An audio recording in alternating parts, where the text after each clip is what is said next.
বিসমিল্লাহির রহমানির রহিম। কাছে এবং দূরে যে যেখান থেকে দেখছেন সবাইকে জানায় আন্তরিক শুভেচ্ছা এবং অভিনন্দন। সম্মানিত দর্শক শ্রোতা, আপনারা জানেন গতকালকে একটা নির্মম হত্যাকাণ্ড ঘটে গিয়েছে।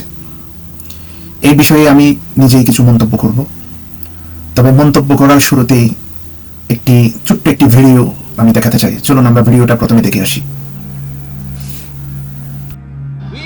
Have a plan for the people and for the country. Tarique Rahman যে বলছে I have a plan for the country for the people, সেটা তো না বুঝে বলে না। সেই প্ল্যানটা তো আমরা দেখাচ্ছি। দৈনিক গড়ে 11 কিলোমিটার খাল খনন করতে হবে। আপনি লিখে রাখেন, নোট ইট ডাউন। আমি আপনাকে নোট করে রাখতে বললাম, ম্যাটারই ছিল না। এইবার আসেন, আপনি প্রতিশ্রুতি দেওয়া, সবাই প্রতিশ্রুতি দেয়। আপনি এখানে এসে জানলাম যে 20,000 কিলোমিটার খাল খনন করবে আর 50 কোটি বৃক্ষরোপণ করবে। আপনি লিখে রাখেন, you just note it down. আদৌ বাস্তবসম্মত কিনা আমি ইতিমধ্যে ক্যালকুলেট করলাম। 20,000 কিলোমিটার খাল খনন মানে যদি 5 বছর মেয়াদ পায়, নাকি 5 কোটি। আপনি ভালো করে দেখেন, 50 কোটি। আপনি টিভি স্ক্রলে দেখছেন, আপনি এখানে লেখা আছে কয় কোটি। এখন আসি, শেষ করি আপনাকে। যদি 20,000 কিলোমিটার খাল খনন আপনি করতে চান 5 বছরে, দৈনিক গড়ে 11 কিলোমিটার খাল খনন করতে হবে।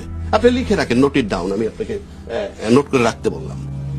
50 কোটি বৃক্ষরোপণ যদি আপনি করতে চান, প্রতিদিন 2,73,000 গাছ রোপণ করতে হবে। লিখে রাখেন, দেশটাই তো থাকবে না। 20,000 কিলোমিটার খাল খনন করলে সব নদী, আর 50 কোটি বৃক্ষরোপণ কইরে দেখেন তো দেশে ল্যান্ড থাকে কিনা। একটা কথার কথা বললাম। সুতরাং আপনি মানে সবকিছু ভায়াবল, বাস্তবসম্মত, গ্রহণযোগ্য হতে হবে। আমরা হতাশ হচ্ছি প্রতিদিন। এখন যদি বলেন আপনি হতাশ হলে কি আসে যায়? কিচ্ছু আসে যায় না। হ্যাঁ দর্শক শ্রোতা, ভিডিওটা দেখেছেন, বাট এই ভিডিওর প্রসঙ্গ বা তারেক রহমানের প্ল্যান নিয়ে আমি কোনো মন্তব্য করব না। আমার মন্তব্য হচ্ছে, গতকাল নির্বাচনের, আমরা জানি অ্যাকচুয়ালি নির্বাচনের সময় কিছু সহিংসতা হয়। নির্বাচনের সহিংসতা নতুন কিছু নয়, এটি অনেক আগে থেকেই শুরু হয়েছে।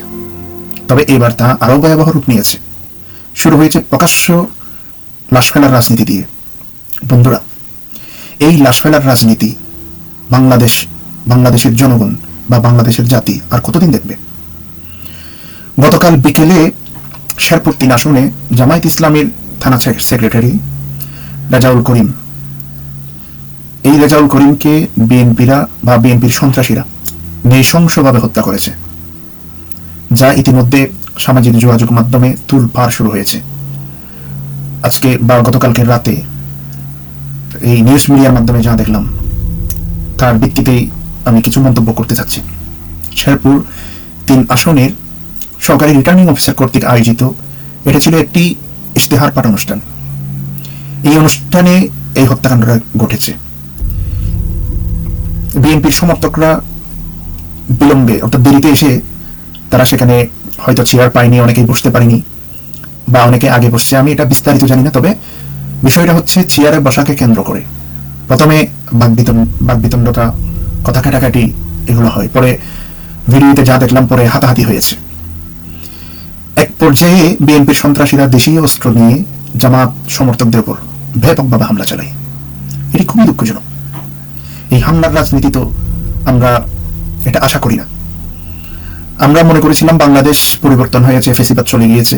অন্তত এতটুকু পরিবর্তন না হলেও, যে আগে যে দেখতাম আমরা নির্বাচন আসলে খুন, গুম, গুলি চালানো, বিভিন্ন জায়গায় লাশ ফেলানো, অন্তত এগুলো চলে গিয়েছে। যেটা আমরা কিছুদিন আগে বা গত 1 বছরের মধ্যে আমরা দেখেছি 4-5টা ইউনিভার্সিটির যে ছাত্র সংসদ নির্বাচন, সেখানে তো এমন হামলা, এমন ঘটনা, এমন কিছু ঘটেনি। যা ঘটেছে এগুলো হয়, এটাই হচ্ছে গণতান্ত্রিক পরিচর্যা। কিন্তু গতকালকে যেটা হলো, এটা আসলে এটা জাতির দুর্ভাগ্য। আমরা জাতি হিসেবে এখনো আমরা পরিবর্তন হতে পারিনি। গতকালকের এই ঘটনায় জামায়াত ইসলামীর 50 জনেরও বেশি সমর্থক আহত হয়েছে। হয়তো এটি বেশ প্লাস মাইনাস হতে পারে, কিন্তু আমি নিউজ মিডিয়ার মাধ্যমে যেটা দেখলাম, তাকে আমি ফলো করে বলতেছি এই বিষয়টা। হয়তো 40 জন হতে পারে, 30 জন হতে পারে, অথবা 20 জন হতে পারে। কিন্তু তাদের মধ্যে 3 জনের অবস্থা আশঙ্কাজনক হলে ময়মনসিংহ মেডিকেল কলেজে হাসপাতালে নেওয়ার পথেই গতকাল হয়তো রাত 9:30টার দিকে রেজাউল করিম ভাই শাহাদাত বরণ করেন। আল্লাহ তাআলা তাকে শাহাদাতের মর্যাদা দান করুক এবং তাকে জান্নাতের উচ্চ মাকাম দান করুক। তিনি অত্যন্ত ভালো এবং খুব নমনী এবং ফরহেজগার একজন লোক ছিলেন। আর যারা গুরুতর আহত হয়েছেন, মহান আল্লাহর দরবারে তাদের দ্রুত সুস্থতা কামনা করছি। বন্ধুরা, এই ঘটনায় আইন শৃঙ্খলা রক্ষাকারী বাহিনীর ভূমিকা নিয়ে জনমনে এখন গভীর প্রশ্ন দেখা দিয়েছে। জনগণ এখন দেখতে চায় তারা জাতিকে কেমন একটি নির্বাচন উপহার দেয় এবং আদৌ কি নির্বাচন হবে সামনে। এখন পুনরায় আবার এই প্রশ্নটা জাগে। 2-1 দিন আগে দেখলাম নাসিরউদ্দিন পাটোয়ারিকে তারা পচা ডিম দিয়ে তাকেও ঘায়েল করলো। তো এটাই কি গণতন্ত্রের চর্চা? বাংলাদেশে গণতন্ত্রের কথা বলে সবচেয়ে বেশি বিএনপি। তাদের গত 1.5 বছরের মধ্যে যদি 50,000 স্টেটমেন্ট থাকে, সেখানে আমি বলবো 2 লক্ষর মতো শুধু ওয়ার্ড থাকবে গণতন্ত্র নিয়ে, যে উদার গণতন্ত্র। তারা গণতন্ত্র চায়, গণতন্ত্র ফিরিয়ে আসতে চায়। কিন্তু রাজনীতি করতে গেলে এটা রাজনীতির মাঠ মানে হচ্ছে একজনকে ঘায়েল করবেই, এটাই তো সৌন্দর্য। তার মানে আপনার বিরুদ্ধে গেলে আপনি গলা চেপে ধরবেন, এটা তো আর গণতন্ত্র না। শুধু নিজেদের বেলায় গণতন্ত্র আর পরের বেলায় গলা চেপে ধরা, এটা তো হয় না। তারা জাতিকে কেমন একটি নির্বাচন উপহার দেয় আদৌ জাতির কাছে এটা পরিষ্কার নয়। আপনারা জেনে অবাক হবেন, এই তফসিল ঘোষণার পর থেকে এই পর্যন্ত বিএনপি শতাধিক সহিংস হামলা চালিয়েছে, অথচ একটি ঘটনারও দৃষ্টান্তমূলক বিচার হয়নি। আমি আশা করব অবিলম্বে এই দোষীদের গ্রেপ্তার করে কঠোর শাস্তির ব্যবস্থা করা দরকার। এই যে বিএনপির সমর্থকরা গতকালকে যে হত্যাকাণ্ডটা ঘটিয়েছে, এটা তো আমি মনে করি তারেক রহমানকে এই হত্যার দায় নেওয়া দরকার। এটা কি তারেক রহমান এই হত্যার দায় নিবে? এটা নিবে না। দুঃখজনক ভাবে নির্বাচন কমিশন বলতে হয় একটি দলীয় প্রতিষ্ঠানে পরিণত হয়েছে। কেন? নির্বাচন কমিশন অনেকগুলো স্টেটমেন্ট আছে। সর্বপ্রথম আমরা যে স্টেটমেন্ট দেখেছিলাম, হাদি ভাই যখন শহীদ হলো, তাকে যখন হত্যা করা হলো, সে মারা যাওয়ার পর নির্বাচন কমিশন কি বলেছিল? আমরা তো দেখেছি যে এটা একটি বিচ্ছিন্ন ঘটনা। তো নির্বাচন কমিশনের মতো একটা প্রতিষ্ঠানকে এটা বলতে পারে এটা একটি বিচ্ছিন্ন ঘটনা? এই ঘটনার গতকালকের যে ঘটনা ঘটেছে, এটি আমি মনে করি এটা নির্বাচন কমিশনকে এই দায় নেওয়াটা দরকার। কারণ এই ইসির ছত্রছায়াতেই বিএনপি সন্ত্রাসীরা আরো ব্যাপক হয়ে উঠেছে। সহকারী রিটার্নিং অফিসার কর্তৃক আয়োজিত একটি সরকারি অনুষ্ঠান, আবার সেই অনুষ্ঠানে বিএনপির কর্মীরা দেরিতে এসে সাধারণ একটি চেয়ারে বসাকে কেন্দ্র করে, কে চেয়ারে আগে বসবে কে পরে বসবে, এটাকে কেন্দ্র করে যদি মারামারি করতে হয়, এটাকে কেন্দ্র করে যদি একজন আরেকজনকে খুন করতে হয়, তাহলে আমরা কত মূর্খ হয়ে গেছি এখনো। এইটাকে কেন্দ্র করে দেশীয় অস্ত্র দিয়ে হামলা চালিয়ে, এটা কেমন? এটাই যদি নির্বাচনের চিত্র হয়, তাহলে জাতির সামনে কি অপেক্ষা করছে? সম্মানিত শ্রোতাবৃন্দ, আমি কথা বাড়াবো না, কথা এতটুকুই। আমি আমার ছোট্ট মন্তব্য এটুকুই। তবে শেষ করার আগে আমি ছোট্ট আরেকটি ভিডিও আপনাদের উদ্দেশ্যে দেখাতে চাই। এই ভিডিওটা দেখে আমি আমার বক্তব্য এখানে শেষ করব। চলুন দেখে আসি।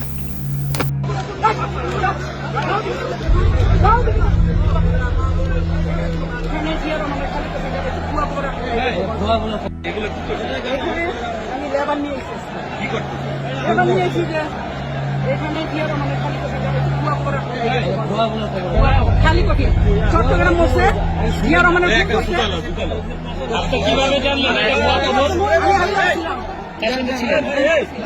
এই কথা বলতেছে ভুয়া খবর, এটা তো আপনাদের জন্য খারাপ। আপনারা এনে আনছেন যে মনে সরান, আমিও বলছি সরাতে, আমিও বলছি এগুলা কি রিজন করতে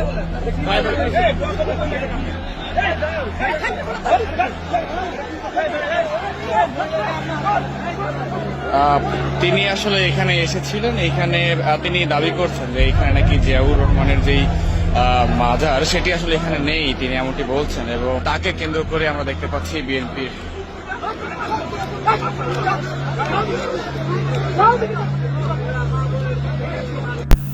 সম্মানিত দর্শক শ্রোতা, দেখলেন তো একজন মায়ের বয়সী, একজন দাদির বয়সী, একজন বয়োবৃদ্ধ মহিলাকে কেমন ভাবে তারা অপদস্থ করলো, কোমরে লাথি মেরে তাকে ফেলে দেওয়া। এটা কত বড় জঘন্য একটি অপরাধ। আল্লাহ তাআলা তাদেরকে বুঝার তৌফিক দান করুক। তারাই বলে নারীর ক্ষমতায়ন চায়, নারীকে তারা সম্মান দেয়, নারীকে তারা ক্ষমতার ঊর্ধ্বে রাখতে চায়, নারীকে তারা সবচেয়ে বেশি ভালোবাসে, অন্য কেউ নারীর মর্যাদাকে তারা নারীর মর্যাদাকে অন্য দল নারীর মর্যাদাকে ক্ষুণ্ণ করে, তারা নারীর মর্যাদাকে উন্নত করে, তাহলে এই কার্যকলাপের মধ্যে কি দেখা যায়, কি প্রমাণিত হয়? সম্মানিত শ্রোতাবৃন্দ, আজকে এই পর্যন্ত যে যেখান থেকে দেখছেন সবাইকে জানাই আবারও অভিনন্দন। এখানেই শেষ করছি। ভালো থাকবেন, সুস্থ থাকবেন। আল্লাহ হাফেজ। আসসালামু আলাইকুম।